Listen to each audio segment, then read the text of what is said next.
नमस्कार साथियों, मैं मिथिलेश सिंह ज्योतिष की चर्चा में आप सभी के बीच हाजिर हूँ। इसी के साथ आप सभी से आग्रह करता हूँ, चैनल को सब्सक्राइब करें, लाइक करें और शेयर करें।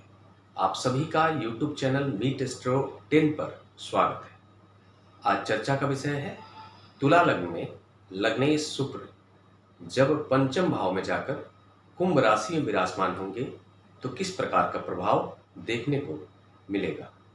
इस संयोग के साथ जातक को अपने जीवन में शुक्र का किस तरह का प्रभाव देखने को मिलने वाला है, इसको समझने का प्रयास करेंगे। आप सभी के सामने आज का विषय है, ये संयोग है, तुला लग्न का चार्ट है। पहले भाव में 7 नंबर लिखा आ रहा है। आप सभी जानते हैं 7 नंबर राशि तुला राशि होती है, जिसके स्वामी ग्रह शुक्र होते हैं। पहले भाव में 7 नंबर लिखा होना हमें बता रहा है कि जातक का लग्न चार्ट तुला लग्न का चार्ट है। तुला लग्न के चार्ट में लग्नेश शुक्र होते हैं एवं अष्टमेश भी शुक्र ही होते हैं। जहां पर 2 नंबर राशि बन रही है अष्टम भाव में, अष्टम भाव के भी स्वामी ग्रह शुक्र है और लग्नेश भी शुक्र है। इस संयोग में हमें पता चल रहा है कि अष्टमेश शुक्र अपने से दसम भाव में जाकर पंचम भाव में लग्न चार्ट के अकॉर्डिंग कुंभ राशि में विराजमान है। अगर हम अष्टम भाव से काउंट करेंगे, पहला, दूसरा, तीसरा, चौथा, पांचवा, छठा, सातवां, आठवां, नौवां एवं 10वां, अष्टमेश अपने से दसम भाव में जाकर विराजमान है और लग्नेश अपने से पंचम भाव में जाकर कुंभ राशि में विराजमान है। पहला, दूसरा, तीसरा, चौथा एवं पांचवा, यह हम लोग के सामने संयोग है।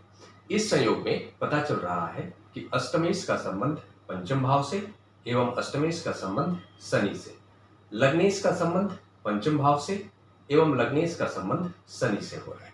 साथ में यह भी देखेंगे कि शुक्र जब यहाँ विराजमान होंगे तो इनकी दृष्टि कहाँ होगी, इनकी दृष्टि लाभ भाव पर होगी, जहां पर 5 नंबर लिखा आ रहा है। 5 नंबर राशि सिंह राशि होती है, जिसके स्वामी ग्रह सूर्य होते हैं। सूर्य के साथ भी सूर्य का शुक्र का संबंध हो रहा है, साथ में लग्नेश का संबंध भी लाभ भाव से हो रहा है और अष्टमेश का संबंध भी लाभ भाव से हो रहा है।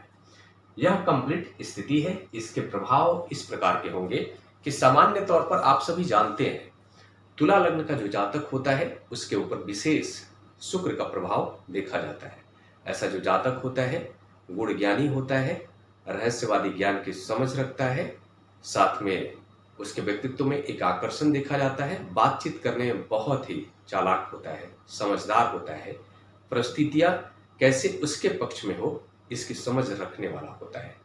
साथ में यह भी कहेंगे कि इस लग्न चार्ट में अष्टमेश भी शुक्र होते हैं। तुला लग्न के चार्ट में अष्टम भाव जो होता है गुण ज्ञान का, रहस्यवादी ज्ञान का, ज्योतिष ज्ञान का या फिर किसी भी प्रकार के रिसर्च का, फाइनेंशियल सेक्टर से जुड़े किसी प्रकार के रिसर्च, शेयर ट्रेडिंग, यह सब कुछ अष्टम भाव से देखा जाता है।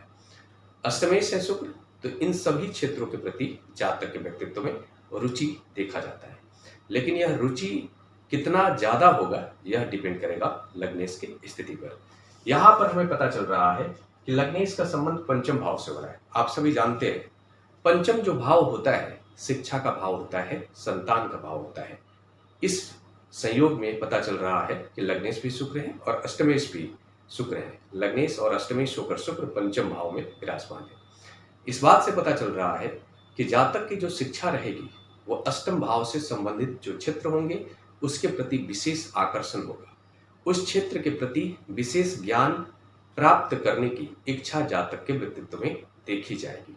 ऐसा जो जातक होगा बहुत अच्छा ज्योतिषी बन सकता है, ऐसा जातक बहुत अच्छा फाइनेंशियल एनालिस्ट बन सकता है, ऐसा जातक शेयर ट्रेडिंग का मास्टर हो सकता है, उसके प्रेडिक्शन बहुत हद तक सही हो सकते हैं।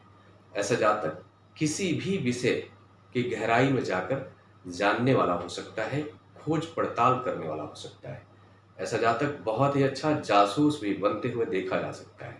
साथ में यह भी देख रहे हैं कि इस लग्न चार्ट में हमें पता चल रहा है कि लग्नेश का संबंध पंचम भाव से, इस बात से पता चलता है कि जातक का अपने संतान के प्रति विशेष आकर्षण देखा जाएगा और संतान जो होंगे उनका भी आकर्षण अपने पिता के प्रति, जातक के प्रति देखा जाएगा। साथ में यह भी देख रहे हैं कि एक दोनों जो संतान होंगे या फिर जो जातक होंगे दोनों के बीच एक विशेष आकर्षण और एक विशेष लगाव की स्थिति देखी जाएगी। हम ये कह सकते हैं कि ऐसे जातक का अपने संतान पक्ष से जो भी सकारात्मक आशा होती है वो पूर्ण होते हुए देखा जाएगा। साथ में यह भी देख रहे हैं कि शुक्र जब यहाँ विराजमान होंगे और लाभ भाव पर दृष्टि प्रभाव डाल रहे हैं। शुक्र अष्टम भाव से संबंधित जो क्षेत्र है उसके प्रभाव में है और उसके प्रभाव में रहकर लाभ भाव पर जब दृष्टि प्रभाव डालेंगे तो इस बात से पता चलता है कि जातक जो खुद होंगे वो महिलाओं से, अगर वो जातक पुरुष होता है तो वो विपरीत जेंडर के जो लोग हैं उनसे जुड़कर उनसे लाभ प्राप्त कर सकता है, या फिर यह भी कहेंगे कि ऐसा जो जातक होगा उसको अष्टम भाव से संबंधित क्षेत्रों से जुड़ के लाभ प्राप्ति के योग देखे जा सकते हैं। ऐसा जातक शेयर ट्रेडिंग करके बहुत अच्छा धन कमा सकता है। ऐसा जातक ज्योतिषी बनकर बहुत अच्छा धन अर्जित कर सकता है। कोई रिसर्चर के तौर पर काम करके बहुत अच्छा धन अर्जित कर सकता है। साथ में यह भी देखेंगे कि यहाँ पर लग्नेश का संबंध लाभ भाव से होना और शुक्र लग्नेश है और इनका संबंध लाभ भाव से होना यह भी बताता है कि शुक्र का संबंध इनडायरेक्टली सूर्य से भी हो रहा है। इस बात से पता चलता है कि जातक सरकारी क्षेत्र से जुड़ करके भी लाभ अर्जित कर सकता है। सरकारी जो कर्मचारी होंगे उसके लिए लाभदायक हो सकते हैं। राजनीति से जुड़े हुए जो लोग होंगे वो भी उसके लिए लाभदायक हो सकते हैं। साथ में यह भी कह सकते हैं कि ऐसे जातक की जो मित्र मंडली होगी बहुत ही प्रभावशाली हो सकती है। ऐसे जातक की जो मित्र मंडली होगी वे राजनीति से जुड़े हुए लोग हो सकते हैं, पावरफुल लोग हो सकते हैं, कोई एडमिनिस्ट्रेटिव ऑफिसर हो सकता है और वो सभी जातक के लिए फायदेमंद हो सकते हैं।